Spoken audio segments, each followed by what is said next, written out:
And I was telling y'all how I could help you become a loan signing agent, or, just give you tips on how the business works, because it can be a lucrative side hustle and even a permanent business for those who truly want to get out here and hustle. Um, but I had a true blast from the past today. So a friend of mine, she called me because she was had referred me to a company as a consultant, and the company asked her, why will we hire this person? Basically, this no name. I'm very green in this business. I'm young in the consulting field, right? But what she told him was she may be new to consulting, but she's not new to small business. And I truly appreciated that. She let them know, like, this girl has had some remarkable experiences as it pertains to small business. And she's right. So just so happened that when she called me, I was actually filling out an application for this other program that I'm trying to get in. And they were asking me on that application if I had properly dissolved any businesses. And so I wanted to show, I guess that was like that way to see if I do business correctly from beginning to end. So I was pulling up the dates of when I had dissolved the businesses, and I showed them to her. So I'm going to show you this, and I'll show you these addresses. And just keep in mind that I don't live there anymore, so don't come by. So that's one business right there, right? That's a total blast from the past. And then another one of the businesses is this business. Total blast from the past. So, man, I hope y'all was able to see that. One of them was OMG Moments Inc. That was my introduction into entrepreneurship. And I'll tell you about that business first, and then I'll talk about the other business another day. So anyway, that business was an event planning company. But when I first started out, right, I'm just going to break it down. When I first started out, I was an event planning company, snow shoveling company, double dutch company, whatever kind of company you wanted me to be. I was slapping my name on it and saying that that's what I was. Until one day, my friend, who is not an entrepreneur in any way, shape, or form, said to me, well, I think that it's probably hard for you to get business, because I was telling her, like, man, it's hard for me to get business. And she was like, it's probably hard for you to get business because people don't know what you do. Because every time something happens, you switch the business to that, right? And I have a lot to say. That said a lot, right? And it immediately made me know, and I learned immediately about niching down. And what else it taught me was, or what I noticed over the years, is that so many people, first business, a lot of women's first business is event planning. Because event planning is fairly easy to get into, and also not really expensive if depending on the route you go. So I started that business because even it wasn't necessarily a passion of mine to do big events or to event plan, but because I love to host, I thought that was a good fit for me. So that's how I ended up becoming an event planner. And I planned events all over all over Chicago, right? I would go and do small events, big events. I had two major events in my event planning career. One was where I did the Jump the Broom. When the movie Jump the Broom came out, I did an event on 87th Street.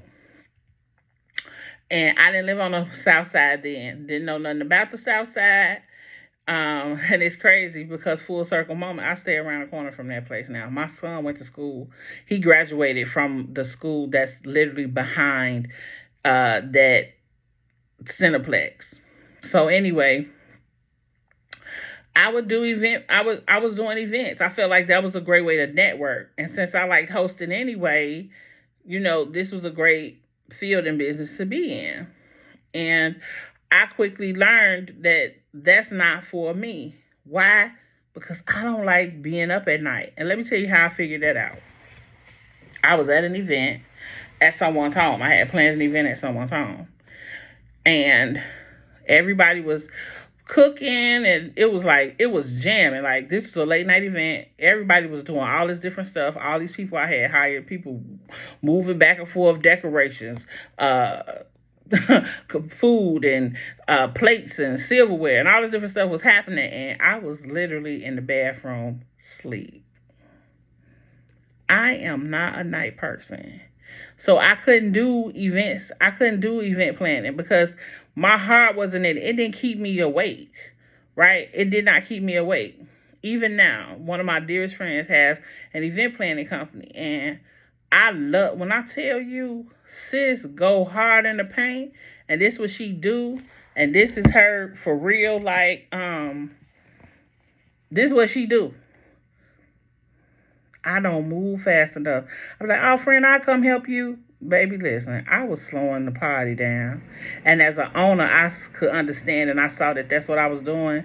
And I stepped down. I'm like, girl, listen, call me when you need some help with something on the back end. I can help you with anything, paperwork-wise. But as far as being in the mix of everything, I move too slow.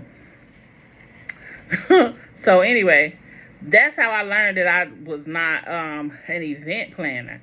The other event I had that was big was a wedding, and it was the wedding of one of my dear friends. Her baby cousin got married. When I tell you, I put all my heart into that, and I made that as pretty as I could. Oh my God, it was so pretty. I had put so much work into that, and that was probably, I don't know, but I almost feel like that was the last event I did. I know it was the last big one, and it was fun and it was rewarding, but that was not for me. I did I did that for about 2 or 3 years. But the money that I made from that business parlayed me into the business that I felt was a passion, and it was a purpose, and I loved it. And I fought through that thing. And I'll tell y'all about that next time. That's my transportation company. And anybody that know me, they know what I did for that company. So anyway, that's OMG Moments Inc. If you think that I am sitting at this desk every day building up something so that I can sit at my desk because I'm lazy, you're wrong. I'm sitting at my desk because I deserve it. I deserve to make money sitting right here. And I'll talk to you guys more about that 10-year stint I did with that transportation company another day. But for now, I just want to tell you guys how I got into event planning, or even how I even got into entrepreneurship, and how the advice of a non-entrepreneur got me started and showed me how to move into niching down and determining who I am and what I am in whatever business I decide that I am, or that I decide I'm going to be, or whatever product I'm going to serve, or whatever it is I'm going to do. You need to stick to that. Just because you could do something else doesn't mean that you got to slap the name of that company on every single thing and make it that. Build your client base based on where your passion is at. When she told me that, and she said it very casually, this was my best friend. She don't know nothing about no entrepreneurship, don't care nothing about no entrepreneurship. She a teacher. She was a teacher at the time. Big ups to her. She a principal now. But back then, she was like a teacher, or she wasn't even a teacher yet. I think she was in school for teaching, or a teacher's aide or something. And she just like randomly just said it one day. She was over helping me do something to promote the business, and was like, maybe you don't get customers because nobody really know what you do. Wasn't that some advice? She said, maybe if you just stick to what it is that you really want to do, and then just fight for that and go from there. And that's what I did. And that's what I've been doing. I'll keep that in mind every time that I open a business. But right now, it's tough. But anyway, I'll tell you guys about that second business later. Peace.